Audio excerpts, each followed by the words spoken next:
करण्यासाठी कोणकोणते निर्णय घेतले आहे हे जनतेला कळावं म्हणून मराठी आणि इंग्रजी या दोन भागांमध्ये त्यांनी दर्पण हे त्यांचं वृत्तपत्र चालू केलं.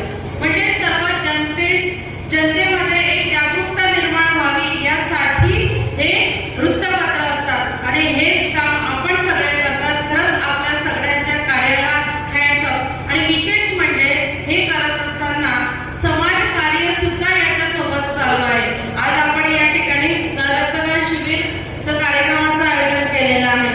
रक्तदान शिबिराच्या माध्यमातून आपण समाजाचं ऋण फेडू शकतो आणि रक्तदान हे श्रेष्ठ दान आहे. या ठिकाणी बसलेल्या दादांचंच उदाहरण घ्यायचं म्हणजे त्यांचं बापरे गिनीज बुकांमध्ये नाव केलेलं इतक्या वेळा त्यांनी रक्तदान दिलं. आम्हाला अभिमान वाटतो. प्रत्येक रक्तदान शिबिराच्या कुठल्याही कार्यक्रमाला मी गेली तर आधी मला त्यांचं दर्शन होतं. ते